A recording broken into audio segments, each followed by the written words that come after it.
Coins calm, keep your value cool. But rule number one, don't move like a fool. Do your own research, that's the student rule. X Academy growing, yeah, you're building the skill. Confidence rising while you learn what's real. LP leading with the passion and will. Crypto for the people, that's the real thrill.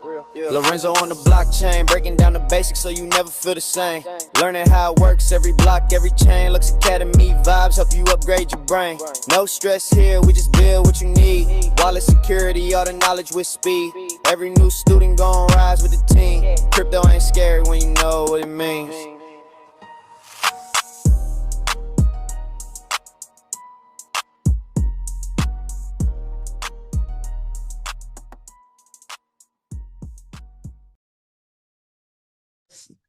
Let's go, let's go, let's go, let's go. Well, thanks everybody for hopping on. I hope you had a wonderful, wonderful Thanksgiving yesterday. If you celebrate Thanksgiving, we had a wonderful time. We ate way too much, and it was an awesome, awesome, awesome day. And again, I hope you guys had a wonderful day too. So, I know it's the day after Thanksgiving, and a lot of people probably went shopping, and they were thinking about getting on. So it's awesome that you guys do take the time out to come on and just hang out with us, and to just get some information and to learn about our platform. And our platform is growing. It's really growing, and we're trying to do so much for you guys. It's really an awesome thing. So I know I'm a little bit behind right now. It's 6:04. I am recording it tonight. Didn't record it the last time, which I was a little upset with myself that I didn't do the recording. But I am recording now. So let's go ahead and start to get into it. Tonight, we're going to be talking about something that's really cool. So we've talked about blockchain. We've talked about what cryptocurrency is. We talked about BTC, and we talked about XRP and what coins do and what coins are. But now we're getting into the point where you say to yourself, listen, I know about that. I want to start to get in the game. I really want to start to buy some coins, but you know what? I know where to buy them, but what do I do with them, and where do I store them? And that's what we're going to get into tonight. We're going to talk a little bit about wallets and keys and seed phrases, which is something really important that everybody has to know about when you start to do this, because right now, all of crypto is on a pullback. And I know that you probably hear people saying, oh, it's going to zero, or this is not something that we want to do. But yes, this is where I remember. Yes, I know I did press the record button last week, and I don't know what happened, but we got it this week though, for sure. Pavlo, I appreciate that. Thank you so much. But you hear about the industry right now, and all of the coins, and just how the market is being just pulled down, and the thing that happened on the 10th, where everything just pulled back, and they really don't know why. But again, this is just another opportunity for big banks and whatnot to get on and to get all types of crypto, not only Bitcoin and Ethereum and XRP and Solana, to get those things at a real low price, right? When everybody is selling, I just saw reports that all the retail hands, all the people with the paper hands are just selling all their crypto right now because they're afraid. And all the big institutions are now buying it. So let's not get on that the same tip as them, as the other retail people. Let's say, listen, this is an opportunity. So, on that pullback, you put those magic fibs up, and man, you'll be able to tell where this market is going to go. So enough of that. Let me go ahead and there were so many cool things I want to do. There was a spot where I can actually put my face at the bottom of the screen, but we're not going to try that right now because you guys don't want to see me, I'm sure, as we go through all this. So I'm going to go ahead and turn my camera off, and then we are definitely going to get into the wallets and the keys and the seed phrases. So now, if blockchain is the system, and we talked about that last week, if blockchain is a system, well, your wallet is your access point. Without it, you can't own or move your crypto safely. Like if you don't have a wallet to put it, there's nothing that you can do. You may have it, you may own it, but it's out there somewhere. You want to get it in your possession and in your hands. So let's talk about what is a wallet. Well, a crypto wallet isn't a place that holds your coins. And you know what? To be honest, until a few years ago, I was under that impression too, that your crypto wallet is where your coins were stored. It's actually it's a tool that gives you access to them. So your crypto actually lives on the blockchain, and your wallet is what proves ownership through something we call a private key.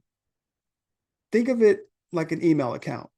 Your coins are the messages stored on the server, and your password, your private key, well, it's what lets you open them. The wallet doesn't hold money inside. It holds the credentials that let you reach it. Once you understand the difference, you understand real ownership. So whoever has those credentials are the real owner. So when you, and I know guys have heard of blockchain. I'm sorry, you guys heard of BlackRock. I know I've talked about them before. BlackRock is a big company, and Fidelity is another large institution that is now offering ETFs where you as a consumer can go in and purchase part of their ETF. Now, what they're telling you is that it may be a Bitcoin ETF, and it's coming to where we're going to have Ethereum ETF. But what they don't tell you is that you don't own your keys. You don't own your private keys. You have access to it as far as they're the custodian, and you'll probably hear that a lot when you're listening to the news, that they're the custodian of the Bitcoin, or they're the custodian of the Ethereum, and you have ownership in that, but you don't really have ownership because you don't have the keys. So we'll get into that a little bit later. So let me tell you the difference between a public key and private keys. This is really important. So every wallet has two keys that work together, one public and one private. Well, your public key is like your email address. You can share it so others can send you crypto. Your private key is your password, and it must stay secret. You've got to keep this secret, you guys. Don't give that out. So if someone gets your private key, then they can empty your wallet instantly, and there is no recovery and there is no undo. So that's really important. The public key announces, hey, this wallet exists, right? Hey, this is Pavla's wallet. Hey, this is Selena's wallet. This is Don's wallet. That's what it tells them. But the private key confirms that you own it. So together, they're the foundation of trust. And I know we've talked a lot about trust these last few weeks. And it's mathematical proof of ownership instead of paper promises. So if I wanted to send you crypto or any kind of cryptocurrency, or you want to send it to me, well, I would have to tell you, hey, here's my wallet address, because if you didn't have that, there would be no way to send it to me, right? So you give somebody your wallet address, and if they're going to send you, 100 Bitcoin, which would be awesome, they get your wallet address, they put it on their wallet, and then that's how the transaction is done. But your private key gives you the right, again, to have ownership in that particular wallet, which gives you access to all your crypto. Never, never give that away. Now, they're going to give you something called a seed phrase. So what a seed phrase is when you first set up a wallet, all right, it generates a seed phrase. This is really important. You should write this down. Usually it's 12 to 24 random words, right? And you don't get to pick those words. But this is your master backup. Those words can recreate your entire wallet and restore your private key if your phone or your computer is lost. But let me tell you, you never want to store any of your crypto on your telephone. That's a really, really bad move, because if somebody taps into your phone, they can possibly get all your information, which it would get your private key, and then your crypto is now their crypto. So, uh, so there's no password reset. There's no help desk. There's no recovery email. That's why you write it on paper and keep it offline. The reason why you write it on paper is because those keys, if anybody gets those words, that seed phrase, all those 12 or 24 words, they can now create a wallet on their own, enter your 24 characters or your seed phrase, and then the wallet that they created, it becomes your wallet, and now they have access to it. So the reason why you want to keep that separate and not online is that you want to have stuff that's offline. Put that in your safe. Put it in a safe place. They have bags that are fireproof bags. Put that fireproof bag in your safe, right? You want to store that, because that when you get hundreds of thousands of dollars worth of any kind of crypto, you definitely want to keep it safe, and because people will come after it, right? And store it somewhere that only you can reach. And that's important too. Don't tell a lot of people where this thing is at. The only person that knows where our private keys are for our crypto is my wife and I. We're the only ones that know it. And then there's one other person in our family. In case something happens to us, we just don't, we don't want our crypto to just go and just sit and nobody ever have access to it as far as our children are concerned. But only one other person knows that. Now, your seed phrase is your lifeline. You need to guard it like cash, because it combines your identity. Okay, so here's a golden rule. You hear about this a lot. So the golden rule.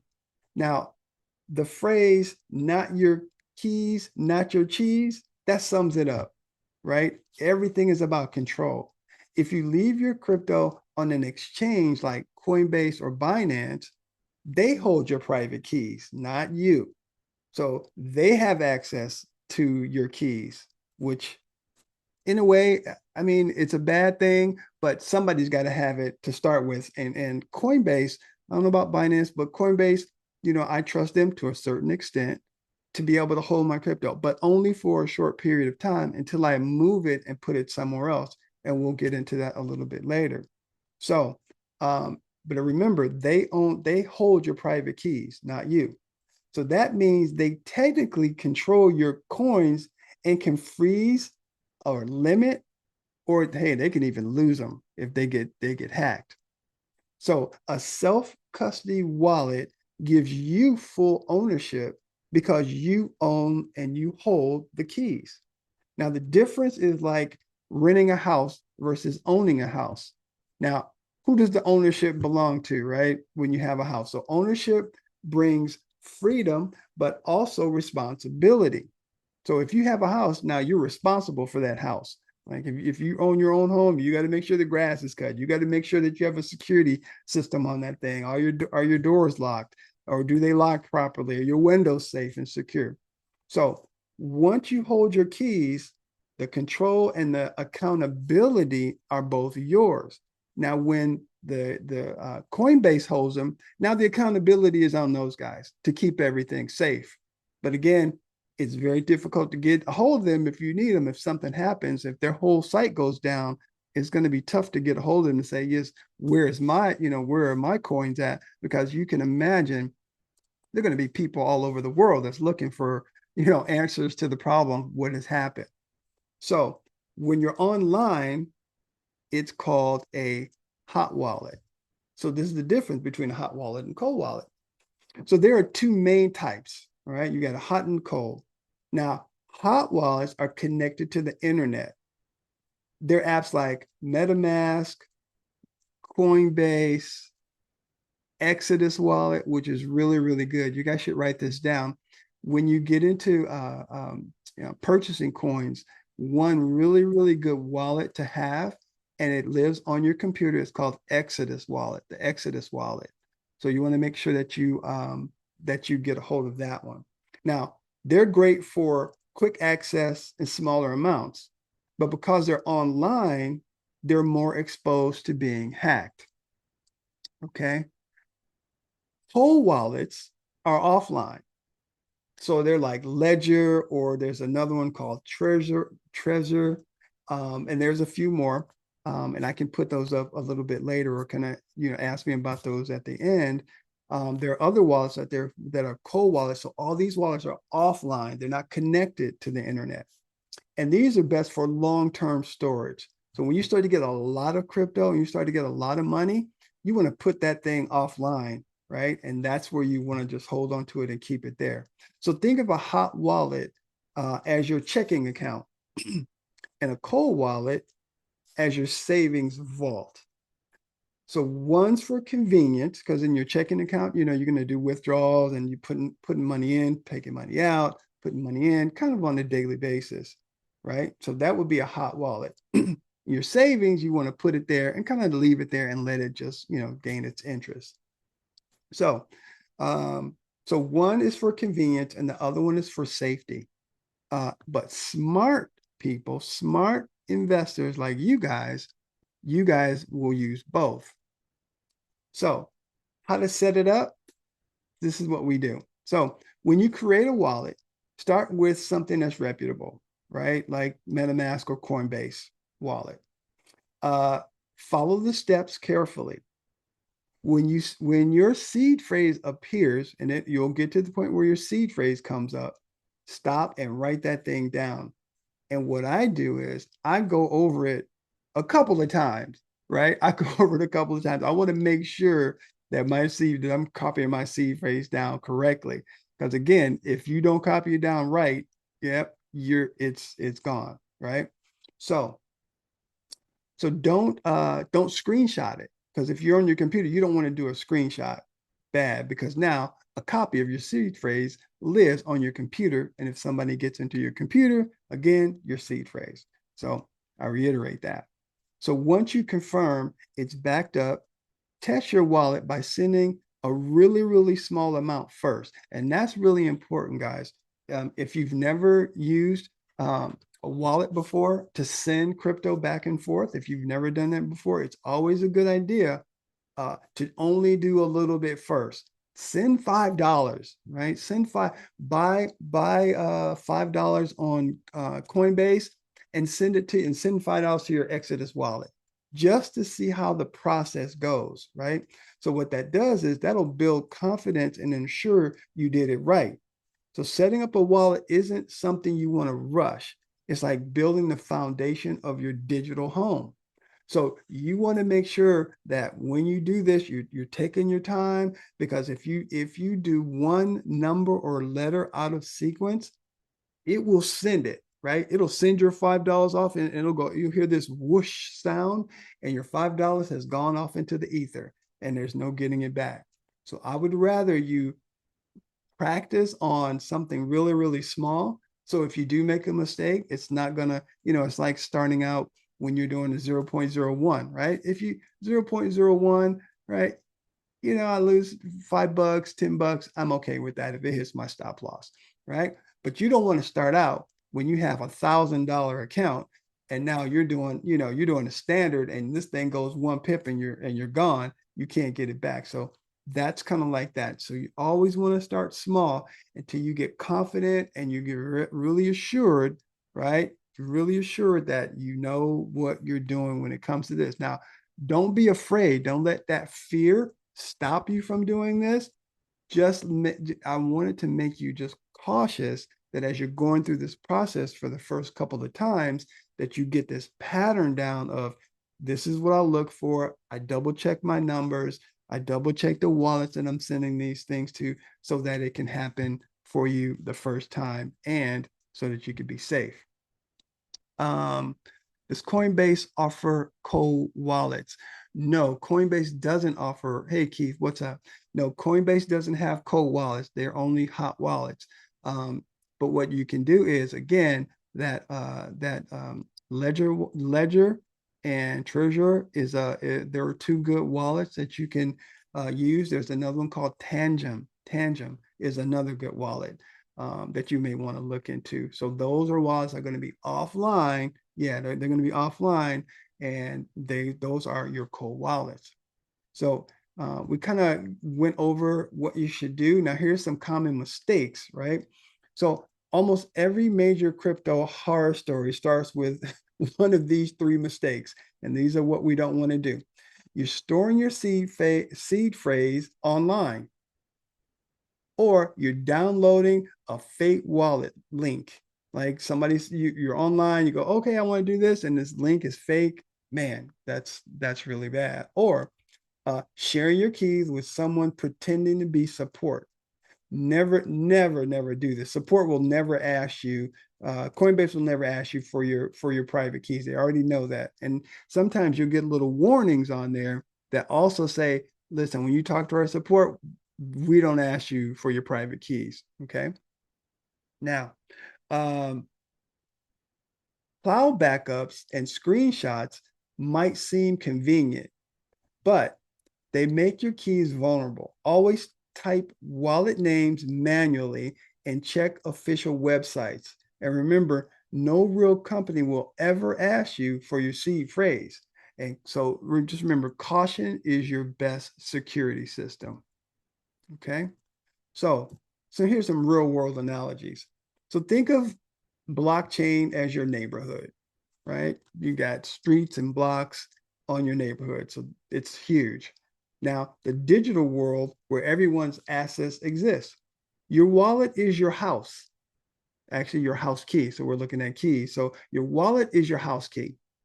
And your seed phrase, well, that's a spare key, and that's locked in a safe. If you give your key to someone else, they can enter whenever they want. They can enter your house whenever they want. And if you leave your crypto on an exchange, that's like renting a hotel room. And we all know about renting hotel rooms, right? Listen, when you go to rent a hotel room, you don't want to leave anything in there, even though you've got the key in your pocket and you leave and you're walking around the city and you're on vacation. In the back of your mind, right? The maid is going to come in, right? And clean your room. Wait, well, she's got a key. And if facilities or maintenance needs to come in to fix something, well, they're going to be able to get in your room. So they've got a key. So just be careful and remember that, you want to make sure that these keys are very, very safe. Now, uh, now, but you want to make sure it's truly yours. So once you see wallets as keys to ownership, it becomes clear why protecting them is really everything. So let's just go ahead and review real quick. And, would you trust a stranger with your house key? Absolutely not. So don't ever trust anyone else with the keys to your wallets. So what steps can you take today to secure your crypto? When you get your seed phrase, you want to write it down, you want to put it somewhere safe, somewhere secure, somewhere that's fireproof, somewhere where people don't have access to it. But I would tell one person, because God forbid something ever happened to you, you probably want to, make sure that your kids or at least one loved one would have access to that. Because trust me, when you get through with this, and as we go on, and by the end of next year, when crypto really starts to really turn around, and you have a lot of money, you definitely want to make sure that it doesn't just go away, or nobody has access to it. That's it, not in your family. So let's go through a little quiz real quick. And now this is where you can just go ahead and write it in the chat. And I will slow down and I'll give you an opportunity to go ahead and write in here. So what does a crypto wallet store? So this is really important. It's very good for our minds to realize this. Well, what does a wallet actually store? All right. Okay.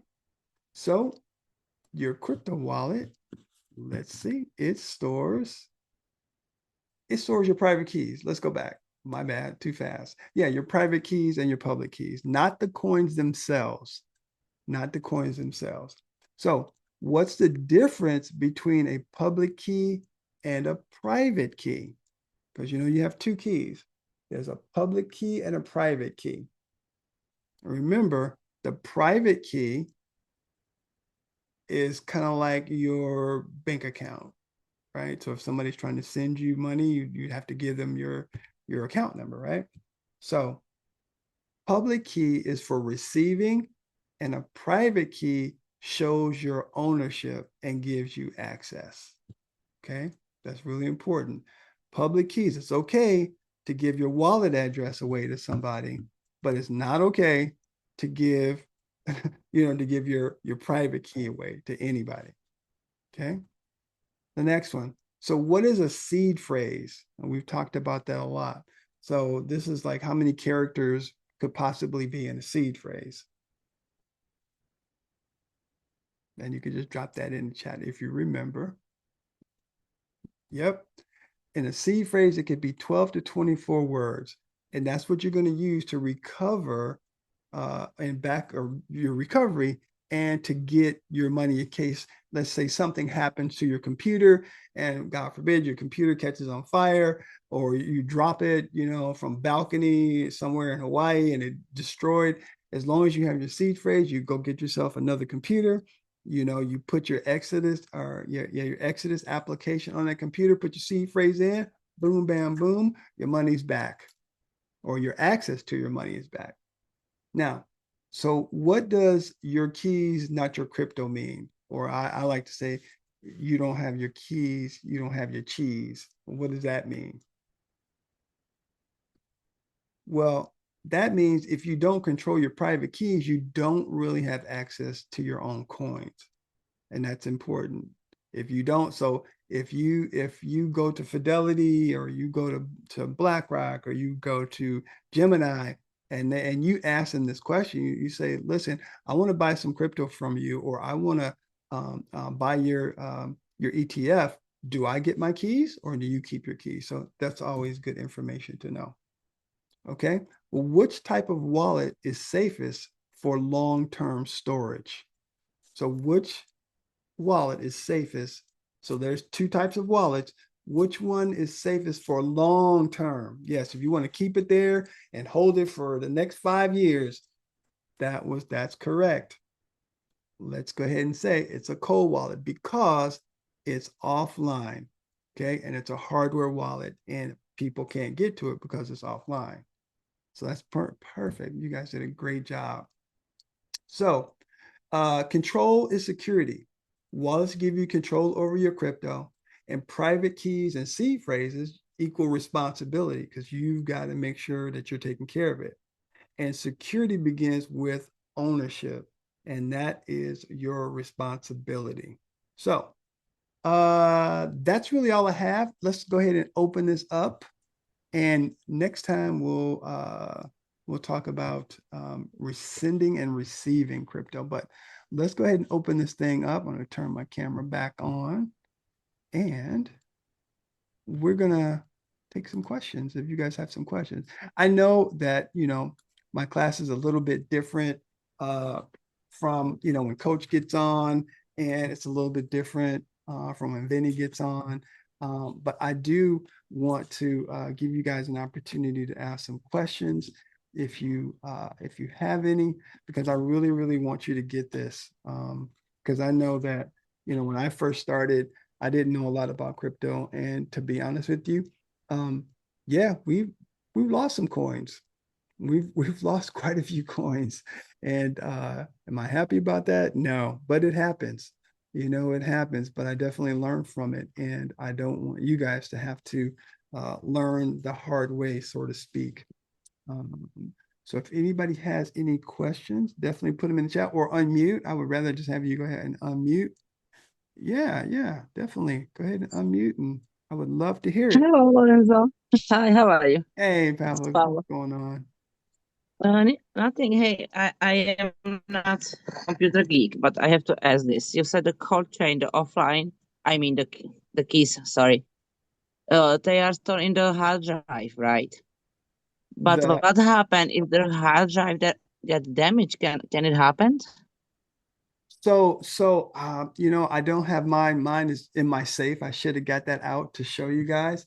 But so the hardware wallet is a it is a device. Okay, it is a device. you're going to plug that into your computer, at least the one I have. You plug it into your computer, and then you put in your access into that, and that gets you into your account. So are you asking if that device gets damaged, what will happen? As long as you have your seed phrase, you can get another one, and then it just, because it's just saying, if you get a new one, it'll say, hey, we're going to offer you a new seed phrase. But if you say, oh, I don't need a seed phrase, I have a seed phrase, and you put it in, then the access to your currency comes back. Does Oh, that make okay, sense? that's good to know. Yeah. Yes, thank you. Yeah, absolutely. You're welcome. Anybody else have any questions? Lorenzo, hey, this is Charles. How are you? Charles, what's up, brother? How are you? Hey, good, good. Hello to everyone on the call.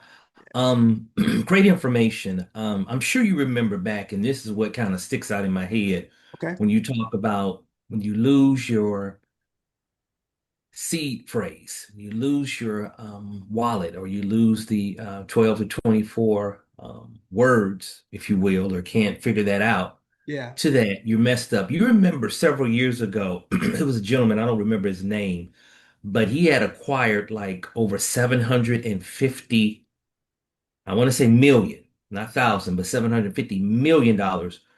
And he had it on a actual on his computer. Now he had it on a computer, and Hmm. he had it on, from what Pablo was saying, he had it on a hard drive on the computer. Yes. And somehow, I don't really know what happened in the story. I don't know if he lost the computer, the computer got, thrown away accidentally or whatever the case, but I know that he was sick and he was stuck. And I mean, he was trying to actually retrieve those crypto, that wallet. He was Hmm. trying to retrieve that for years and never could do it. Yeah, never could do it. Are you Yeah. familiar with what I'm talking So about? yeah, absolutely, I am. So what happened was, and this was back in the very beginning, where you can actually put your coins into or onto a hard drive, and it wasn't like the wallets that we have today. Okay, so it was kind of like, listen, I have a hard drive right here. Okay, and the guy's hard drive was it was protected like most hard drives are. And he had, sometimes you get like 10 attempts. You know how you get on something and you forget your password and you put it in and it goes, oh, you got 3 more tries left. And you go, okay, well, I think, okay, let me try this. Boop, boop, boop. And it starts counting you down, right? Hmm. To you've only got like 4 or 5 attempts. Well, what happened was this guy had that type of wallet, which is an old school wallet. He didn't have seed phrases back in when he put his money on there. It Okay. was just Okay. a regular password, but it was protected, right? That if you run out of your chances, then it would lock up that wallet, and that would be it. So yeah, so that guy, he forgot his password to his storage, and he started dwindling his account, and he had millions of dollars and still does have. I don't think he ever got it out. So I don't know if he's down to his last attempt, but can you imagine? Can you imagine? You've got millions of dollars. And now, back in the day when he did this, Bitcoin wasn't anywhere near $100,000 in value or $90,000 in value. So if he had millions back then, this guy's in the billions of dollars now on this hard drive. And as far as I remember, he still didn't have it. Right. He never could. He He never could never get could back get it. into it. Yeah, It was write that thing so down. so thank you for that. So now that I know that, he didn't have the updated or the latest version of the actual wallets that he can have for there, so he can be able to retrieve that. Yes, he was definitely old school. So yeah, it was the wild, wild west back in the day. But they were making a lot of money. I'm telling you, they were getting Bitcoin for $3 a coin back in the day. Hmm. So does anybody have any other questions about wallets? Um, or is there anything that you would be kind of afraid of? Like, you know what, I'm really curious about, possibly getting in and getting a wallet, but I don't know. Oh, here's another thing that I need to tell you. Do not buy your wallet off of eBay. Do not buy your wallet from some reputable, like somebody, hey, I got 5 extra wallets, you want to buy one?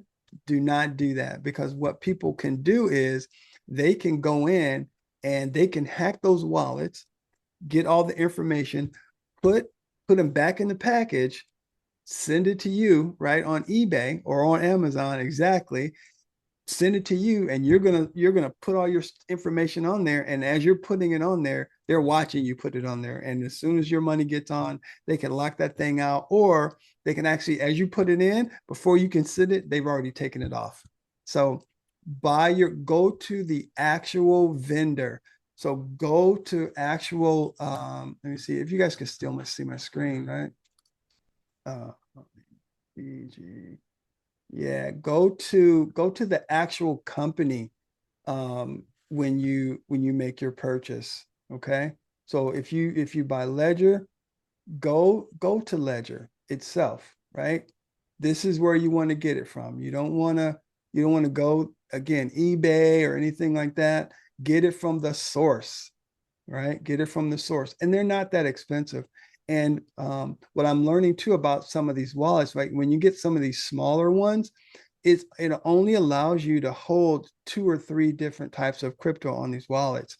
So you may only be able to get Bitcoin and Ethereum on here. So if you had Solana and XRP and Matic and all these other coins, you wouldn't be able to put it on there. But then you started to go to these other larger ones that are a little bit more expensive. Then you can actually put more crypto on there. And as you can see at the bottom, it tells you these are all the Chainlink. You can put Chainlink on there, MetaMask. You can put all these different kinds of coins on there. So always go to the source, right? Don't mess around and buy it from any place else. So this is the only place that you should go and get it from. Lorenzo, what would you say would be a good price range to maybe to get a ledger It depends on how starting much. off? It depends on how many different coins you have. And I think too, for the prices that they are, if you don't have a lot, like look, so here's a nano, it's $59. I mean, to spend $59 on to save, if you have a few thousand, you know, dollars of crypto, yeah, $59 for it to be safe, that's worth it, you know, it's definitely worth it. But then it starts to go up a little bit more. So again, it's going to work on your desktop, on mobile. This thing is Bluetooth, and it says that you can put 15,000 different cryptos on there, but it limits you to the size of this. That's why when these get bigger, then you can put more of different denominations, so to speak, or different coins on. This is just saying that you got 15,000 to choose from, but we're only going to hold 1 or 2. But when you start to get into these bigger boys, now, that's when you really start talking, and you can do a lot. So you can see right off the bat, this one has Ethereum on it, Bitcoin on it, Solana on it, XRP on it. You can access your security keys and that kind of thing. So yeah, it just depends. So they come in various prices. And so here are the prices down here at the bottom. So $59, or you can go with this one when you get, this is like their newest one, the Ledger, the Stack. It is $400. But if you're going to spend $400, I would say you got to have a couple 100,000 at least, of crypto that you want to keep safe if you're going to spend $400. But everybody to each his own when it comes to that security. Thank you. Yeah, Tangem is another wallet that is really good. Let's see. And one of the guys that I listen to on a daily basis, he always talks about the Tangem wallet. And this is like a 3-card set. So I'm really looking into this, and I'm thinking about doing this. And like it starts at $54 for one of these. So yeah, so look this wallet up and do your due diligence and see if this is something that you want to get into. I'm even going to see if I can get some kind of affiliate link or something, and then maybe we can get them a little bit cheaper, something like that. So, but if you're looking to get into that, I'll check this out for us. Hey, Lorenzo. Yeah. Hey, Hi. Shawnee. Hi, Shawnee's Lorenzo. here. Shawnee's here. Yay. Thank you. I wanted to just share some information here. In California, they passed a bill. It's AB 1052. And you want to check the laws in your state because in California, they've made it so that if you have an inactive wallet, say on crypto.com or Coinbase, and you don't activate, like you don't go in there and make a transaction or interact with your crypto in, say, 3 years, the state can seize your crypto as unclaimed property. What? Wait, what's that bill, Shawnee? AB Oh, 1052. AB? Uh-huh. Are you kidding? See, No, I'm not kidding. AB. California done figured out a way to get your crypto. Oh You my have to gosh. you have to go in there and actively show. There we go. What? So just be careful of keeping your stuff on these Unclaimed. centralized, yeah, on these centralized exchanges because Yeah. see, yeah. Yeah, 3 years. Yeah. So, and see, and that's really important too. And this really hurts my heart that California is doing this kind of stuff. But if you think about it, it's smart for as a state. It's not, I don't think it's ethical, but it's smart because if people like if you lose your private key and you can't get it, and now they can try to go in and take it. I would really be interested to see how they would do that if it is, and I had to read more into it. If it's in a cold storage wallet, how would they even, how would I they don't even think cold know? storage is So you're just saying a affected. hot, I yeah, think it's just just only online. like if you have yours on an exchange Yeah, and if you don't log into your account or do a transaction or show that you actually have interest in keeping this crypto or that you're using it, then they can just yeah, swoop in and pretty much do a sweep of, hey, who that's didn't touch their crazy. wallet in 3 years? Boom, let's take their crypto. That's crazy. Yeah. Yeah, Wow. so, yeah. Keep your money off exchanges, that's for sure. You always want to put it in your own, get it in your own hands. And in your own hands is having it in your cold wallet. And that way you eliminate all this kind of nonsense that's going on in California for sure. So this is only for if you have it, as I said before, in like a hot wallet instead of a cold wallet. Yeah, that's what it's looking like. Uh, if it's on an exchange, and I'll have to read more into it, but it's just Shawnee lives in California and she's got crypto. So um, if it's on an exchange and it's sitting there over 3 years and they're thinking that, hey, maybe this person has passed away or whatever, but you would still think, well, why would the state want to come in and, and do that? You know what I mean? It's like help somebody, help find a relative or something. Don't just take people's crypto. Just help somebody else. Yeah, California. Yeah, they want your money. That's for sure. So my daughter is thinking about moving out of California and coming to Texas. So does anybody have any other questions before we get out of here? I don't want to keep you guys too late. Wow, it's only about 46 minutes, so that's not too bad. Um, before we go, if we don't have any other questions, before we go, um, I put this thing out earlier today on the wall, and it was asking people to, if they want to participate in this. I'm only going to get about 5 people. And what I've created is a trading journal. And it is good to journal, excuse me, all of your trades, um, and just for the psychology aspect of it. How did you feel when you took that trade? Um, did you have fear? Did you have confidence? What was going on in your life?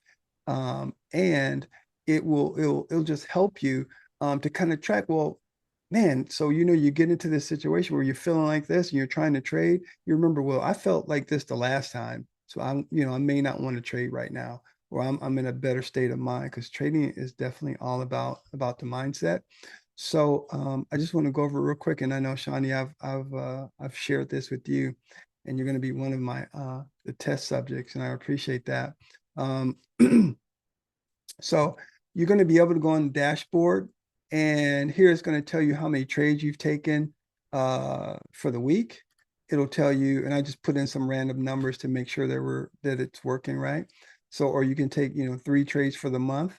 It'll tell you weekly and monthly, because Oren talks about is about over trading, and you don't want to over trade. So if you go in here and right, you see in a week, right, you've taken 75 trades. That may be a little much. But then it'll also give you your P&L. And I talked to Oren about P&L, and he was saying that this may be, it could be a little advanced for people, but your P&L is just as simple as knowing your profit and loss for the week. So over this week's period, either you're up for the week or you're down for the week. That's all this signifies. And then this last one is going to be your win rate. So for the week, are you 100% wins? Are you down? Are you up? That'll tell you this. What's really cool, you guys, and again, this is a Lux exclusive. I put an AI tutor in here. Okay. So we're going to have our own AI. And so you can go in here and say, you can say, hey, analyze my, excuse me, my last trades, analyze my last trade. And so it can go in and it can look and see what your last entry was. And then boom, it'll tell you, hey, well, this trade involved the US UCAD. And here's your entry and here's your exits. And the resulting is you hit take profit. But it was negligible, blah, blah, blah. You correctly identified the bearish reversal strategy, but entered the trade too early. Oh, thanks. Before proper retracement. You skip the step of waiting for a valid violation or a retest of the structure, which is crucial for confirming a trade's validity. So the AI is going to actually, you can go in and say, hey, how did I do? And this is all based on the starting point rules and what coaches put out. So yeah, so it's kind of cool. You can have it go in and analyze your trades. And here is where you would go in and log your trades. So again, what instrument were you using? You're using UCAD. Was it a buy or a sell? Were you going short or were you going long? What lot size did you use? I got all the lot sizes on here, and I go down to 0.01. And then it says, well, what day did you enter? What was the price of your entry? When did you get out? And the reason why I did this is, hey, if you swing trade, if you have it for 2 or 3 days, you want to know how long that trade went. So it's gathering all this information. Then it's going to say, well, what was the result? Did it hit take profit or did you hit stop loss? Again, it'll also ask you, not again, but it will ask you your strategy used. So why did you take that trade? Well, in this trade, I saw it was a bearish continuation fake out, and that's why I took it. And then now you can get into the Lux, and I might make these a little bit bigger, but I'm still trying to figure it out, and that's what people can help me with. Lux, well, what did you learn? What do you understand? What did you understand about this trade? And X, how did you execute this trade? And then over here on the right, you'll be able to upload your charts, the before and the after of your charts, to let you know, hey, this is what it looked like when I started. This is what it looked like when I finished. And then boom, you hit log a trade. Now, you can also go back and update it if you made any changes as you go along. Now you got your P&L log. Again, it's going to tell you where you are for the week. Are you on a winning streak? Are you on a losing streak? You're the best streak you had, consecutive wins, and it's going to log it for you down here at the bottom. Again, I just put in some random stuff. So you got your trade history over here. What you're doing is it'll tell you if you're in a short and whatnot. And then in the back for me and the admins, if you guys need your password changed or updated, then I could do that as well for you in the back. But when you first log in, there should be, down here at the bottom, if you forgot your password, then bam, you can go back here and do a reset your password. So yeah, so that's what I've been working on. Kind of was working on that even tonight before I jumped on the call. That's why it was it may have seemed a little bit chaotic. But you know, this is what I love to do, man. I love to trade, and I love to utilize technology. And my goal is to make Lux the best platform out there. And I can do that with your guys' help. So all right. So that's all I have on this Friday night after Thanksgiving. If you don't have any other questions, if you have any questions about the trading journal, yeah, just let me know. I did record this class, so it will be up. And yeah, that's it. That's all I got, you guys. So have a wonderful, wonderful rest of your evening. Thank you for the questions that I did get. Thank you guys for jumping on. I appreciate your time, and we'll see you next time. Peace.